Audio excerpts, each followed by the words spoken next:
priority for Raidable Crest Titans.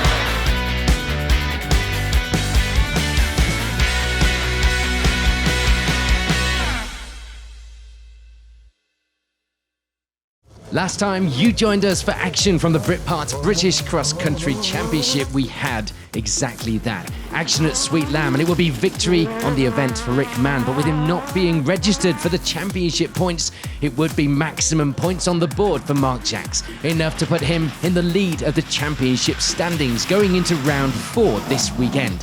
Previous round winner though, Justin Birchall, would have put his championship on the back foot a little, crashing out of round 3. Not the way he would have seen his event ending this weekend. Would this weekend be any better? It would remain to be seen. Round 4 would see the crews head south to Bovington, usually a proving ground for tanks. This weekend was going to be challenging for both man and machine. Let's head out onto those morning runs of the first day of the competition then, and we'd see a new name at the top of the leaderboard. Jason Rowlands, Liam Dudley taking the early advantage with a 12-second lead midway through the opening day. Behind Jason on the results would be Dad Paul Rowlands, with Neil Lloyd alongside. This weekend looking to be a Rowlands-dominated result at the top of the leaderboard, especially at this early stage. And after that disappointing and dramatic crash on the previous round, it would be a bit more pressure on this man, Justin Birchall. Johnny Kunja alongside for a result at the 4th round of the series. They do get off to a good start, but would still be almost a minute off the lead after 3 runs.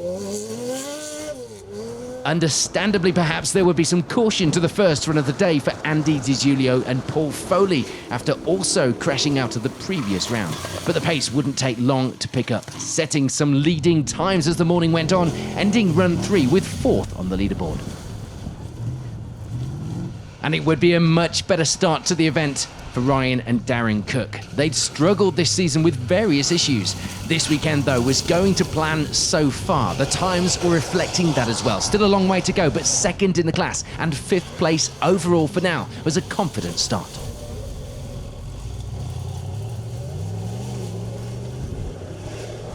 And talking of confidence, fresh from another podium finish, it would be a good start once again here for Phil Bayliss and Lance Murphy. They probably wouldn't be expecting another podium with these rough conditions in that car. But then they didn't expect them at the previous rounds either, if you'd have spoken to them. 6th place for now, leading the class. Chris and Oliver Speakman were finding some good lines to get them through the tricky course this weekend. The pair leading the way in Class 4, as well as 7th place on the overall leaderboard. And it would also be a class lead to start the day for Austin Riley and Philip Richards. The Class 15 pair going well, the times coming down as well as the morning went on. Having missed the previous round, Steve Smith and John Griffiths have some catching up to do. Things seemed to be going in the right direction for the pair as well, putting in some consistent times over the morning's 3 runs to lie in 9th. And rounding out our competitive top 10 at this stage were Jonathan Damrell and Nick Blundell. They were enjoying the event, but were struggling to find the right pace in the unique wet and sandy conditions that this venue was throwing up. Richard Lane and John Tomley, meanwhile, will be the Class 13 leaders over the morning's runs. Richard, a road tester for Autocar magazine, entering this round for a feature on Bowler, one of our championship sponsors, of course. Things going well for the journalist in 11th place overall. Harry Nicol and Emily Sibley joined the championship this weekend for a one-off outing. Also, their first time with Emily navigating on an event as well. The pair lying 2nd in class at this stage as well as 12th overall. Jesus Navarro and Raquel Dorado are usually seen competing on endurance events. But this weekend, they bring the McRae Enduro out in the British Cross Country Championship. The sand here may be a little wetter than they were used to, but they were going well in 13th overall, and great to see that car out as well. One crew not having much luck would be our championship leaders, Mark Jacks and Adam Nicholson, stopping on the course when the diffs locked on the Lofthouse Freelander, meaning a maximum for run 2, 14th overall at this early stage. It was another bowler in the hands of Richard Hayward and Greg McLeod, who'd be sharing the driving duties this weekend. They start the event off with 15th overall, 5th in Class 10. Chloe Jones and Chris Aldridge reached the end of the opening runs with the lead in Class 7. The run times starting to come down as the morning went on, so they could hopefully challenge for a few overall places over the rest of the event. It wouldn't have been the best of starts, though, it's fair to say, for Victoria Vaughan and Matthew Rowland. The wiper coming off on the first run, having to pull over and sort that out, losing time in the process, of course, and putting them back in 18th overall. It would be a similar story of woe for Richard Green and Richard Griffiths, but their issue would be the fan belt. They end the morning with 2 maximums, 19th overall, and pretty disappointed with that start to the event. A grueling event this, hard to believe that we're only a quarter of the way through. The morning of day 1 complete, the results at this early stage in the event starting to shape up, and they look like this. On we go then to the afternoon runs here in the British Cross Country Championship, and we would still see Jason Rowlands and Liam Dudley here at Bovington leading the way at the end of the first day. The pair with a significant lead and showing some great pace, and it didn't look like abating either here at round 4. Despite there being no change at the top of the leaderboard, the rest of the positions would be swapping around as the day went on. Justin Birchall and Johnny Kunja now lying second, gradually getting the setup on the car right for the course this weekend, all important going into day 2. Things were still going well, meanwhile, for Ryan and Darren Cook, the course suiting the power of the car and allowing them to move their way up into the podium positions at the end of the first day of competition. Unfortunately for Andy Gisulio and Paul Foley, things were not going quite so well. They'd retire early into the afternoon runs. Thankfully for them, this time mechanical instead of a crash, but a non-finish. Nonetheless, certainly not what they wanted from this round after starting with such good pace. There'd be problems as well for the man who was previously in second place through the morning, Paul Rowlands, with Neil Lloyd alongside. A broken belt on the Par home-sponsored car would give them a slower time on run 5, putting them down in 4th place, but still with some fighting spirit left in there for another day of racing. Things were still going to plan if you spoke to Phil Bayliss and Lance Murphin, though. They were keeping up a good pace overall, but a problem on run 5 would see them distance themselves from the lead a little. They do still remain in 5th overall, though, at the end of day 1. In 6th, it's Ocean Riley and Dave Hooper, first in Class 15 as well. Dave sitting in for some laps this weekend, sharing the duties with Philip Richards. For Steve Smith and John Griffiths, it would be 7th place overall. The pair going well and lying second in Class 10 at this stage in the event. With the car finally recovered and fixed, ready for some more racing, it will be a weekend of climbing back up the results for Mark Jacks and Adam Nicholson, but would it be a fight back? They were doing a good job for now. 8th place at the end of day 1, and with potential to gain a few more positions with that kind of pace on the next day of competition. Jonathan Damrell and Nick Blundell were getting quicker, ending the day with 9th place. That would be as far as they would go, though. Frustratingly, an undetermined engine knocking would force them to put the car on a trailer at the end of day 1. They'd be going home early, ruining what might have been with that fight back. Suspension tweaks over the winter had transformed the car for Harry Nicol and Emily Sibley. They were able to put in times to end the day rounding out the top 10, as well as lying second in the class behind Damrell, who of course wouldn't be out for day 2, so something to inherit there, and pace to see them fighting up ahead into the second day. Let's take a look at some of the positions outside of our top 10 leaderboard. It would be the Class 11 lead for Jesus Navarro and Raquel Dorado. Things still going well in that McRae car. The endurance car still at home on the British Championship course this weekend. Richard Lane and John Tomley were clearly getting to grips with the car and the course pretty fast. They keep a good pace to end day 1 with 12th overall. One of the toughest road tests Richard will have to do for Autocar magazine for a while. Victoria Vaughan, meanwhile, had enlisted the help of Dave Hooper for the second half of day one. Dave giving Victoria some driver coaching. This all led to a move up the results and into 13th place overall, as well as third in the class. For Chloe Jones and Chris Aldridge, it would still be the Class 7 lead at this stage, the pair going well, and the times by the end of the day now a minute faster than they were when they started on this course. Problems, though, would ruin the day for Chris and Oliver Speakman. They break the suspension on run 4.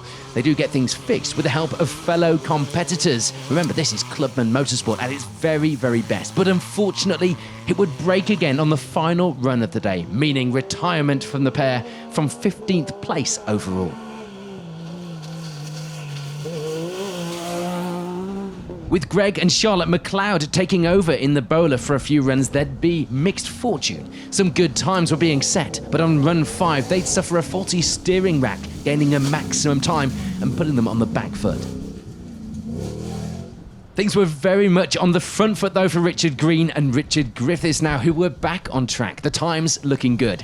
Sadly, the damage to their results had already been done this morning. They end the day with 17th overall, and surely wishing that they'd had a better start.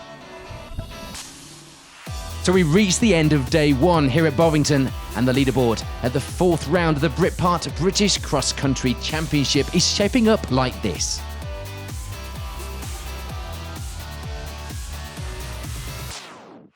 We head into the second day of grueling competition then here at round 4 of the series, and we see some major changes to the leaderboard.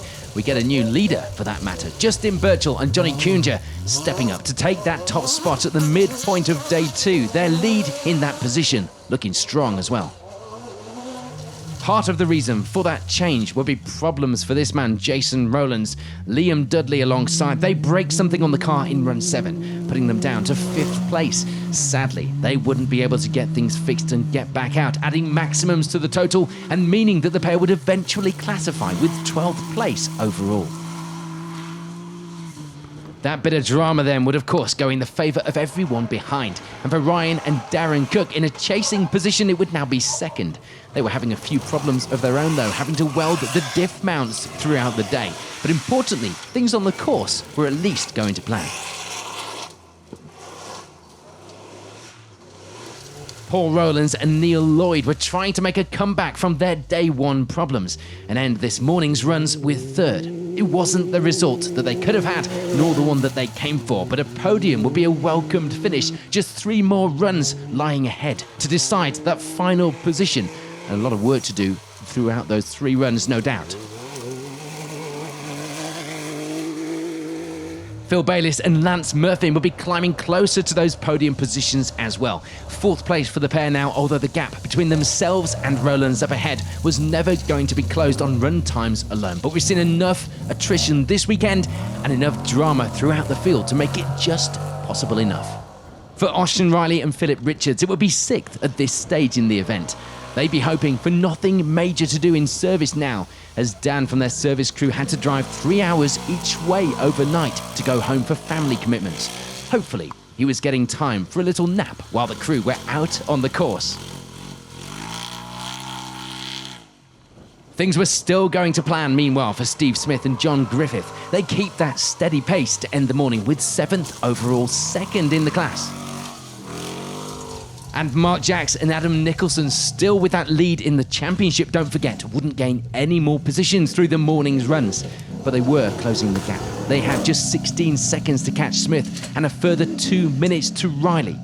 Could they gain any of those positions through the afternoon? It would take a big push.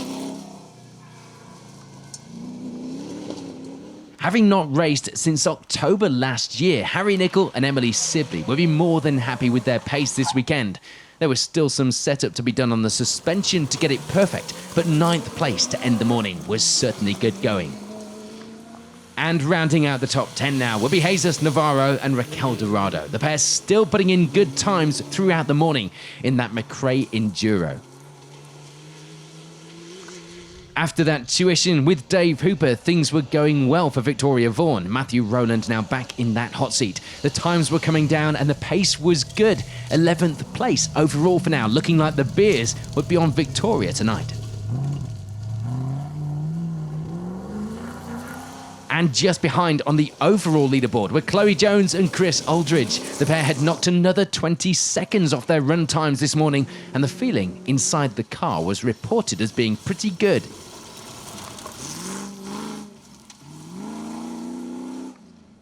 Things were still going smoothly for Richard Lane and John Tomley. They continue at the same pace on day 2, reaching the midpoint in the day with 13th overall, just 3 runs remaining. And things were still going to plan in the other bowler too, with Richard Hayward and Greg McLeod ending the morning in 14th overall. For Richard Green and Richard Griffith, the times were good, but sadly they were unable to gain any positions on the leaderboard. There was a chance that the pair could gain a position, but it was looking likely that 15th would be where they would end this weekend, without something big changing up ahead. So we've just got a few more runs to go, and the results here at Bovington are all changed. Birchall looking good for victory, but of course anything could happen, and it pretty much already had. On we go to the final runs of the weekend, and indeed the final results then. Rounding out the finishers would be Richard Lane and John Tomley. It would be Electrical Gremlings putting them down the order though, meaning they miss out on a better result that was looking likely earlier in the weekend.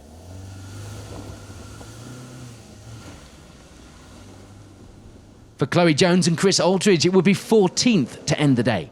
They unfortunately lose out on the class victory, having held the lead there for most of the day, but second in the class was still a welcomed and a well-deserved result. That loss of the class lead would be due to a last-minute climb up the leaderboard for Richard Green and Richard Griffiths, taking that class victory by just 21 seconds at the end of a hard-fought event.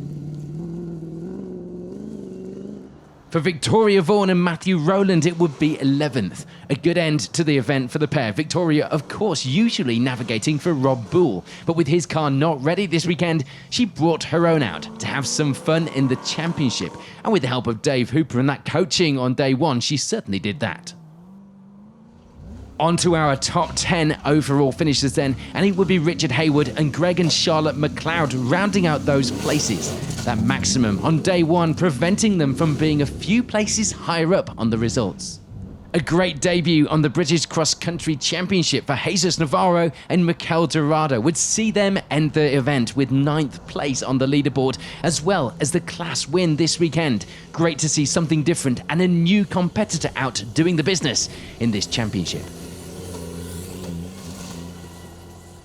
It would be a class win too for Harry Nicol and Emily Sibley after a strong day. They take the top spot in class 17 as well as 8th place overall.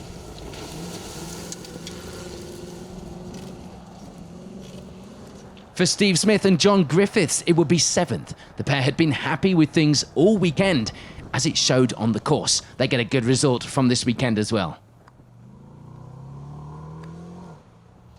For Ocean Riley and Philip Richards, it would be 6th. A great result in a pretty standard car, let's not forget that. They take first place in the Trophy Rally Cruise on what was a pretty tough course as well this weekend, as shown from the attrition that we've seen right through the field. That comeback for Mark Jacks and Adam Nicholson was probably better than they would have been expecting. The drive, perhaps, of a champion. At least the drive of a championship leader coming into this round. Midway through day 1, their diffs locked up, but they put in some good times following this, reaching the end of the event with 5th overall.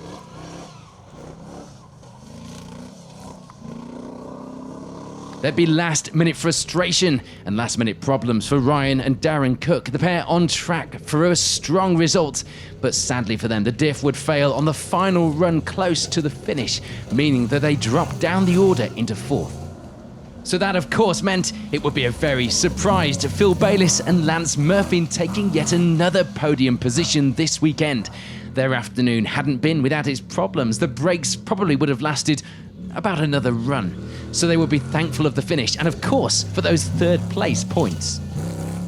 For Paul Rowlands and Neil Lloyd, then it will be second. It wasn't the family 1-2 that looked possible with that strong start to the event for the Rowlands, but at least there would be one of them on the podium this weekend. Second place, a strong end to the event for the pair, especially with the championship in mind.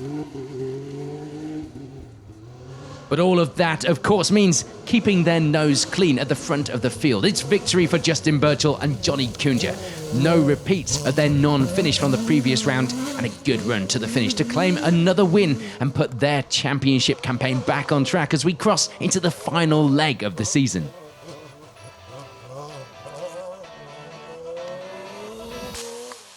So here's your confirmation then of the results at round 4 of the British Cross Country Championship. A great fight for that victory all weekend gives Birchall maximum points, and with 2 rounds remaining, things are still far from over. No, it's been pressure I really didn't need to put on myself. Sweet Lamb was going really well. We had a 3-minute lead, and then on the Sunday we thought, right, we don't need to push on, we can back off, and I backed off and put it on its lid. So that was the last time I said I'll ever back off. So put undue pressure on ourselves there. And then the course changed last minute, Bovington South, so that psychologically gets you.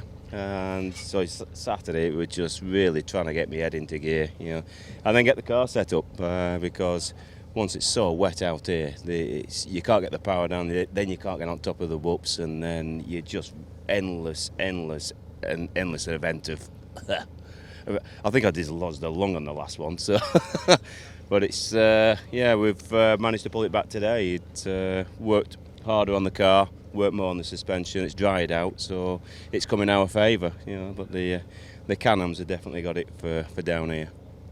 Yeah, it's good out there, suited the buggies. Blew a belt yesterday, which took 5 minutes to change, so it's put us out of contention really. Jason was leading, but he's had a bit of a disaster this morning, broke a ball joint and bent all the front end, so he sort of threw it away. He could have just took his time, but yeah, no, good course for the buggies, good event. Yeah, it was literally only a minute ago I found I got it. It's obviously good to get third, but not in them circumstances. Yeah, it proves Bovington's a bit of a killer. I said halfway through the day, until the end, who knows where we're going to end up, and I was happy with 5th about 10 minutes ago. So yeah, to be third now, that's, yeah, really good, really pleased with that. So nearly didn't make it on the last one, had a bit of an off, but yeah, oh well, made it to the end, so all good.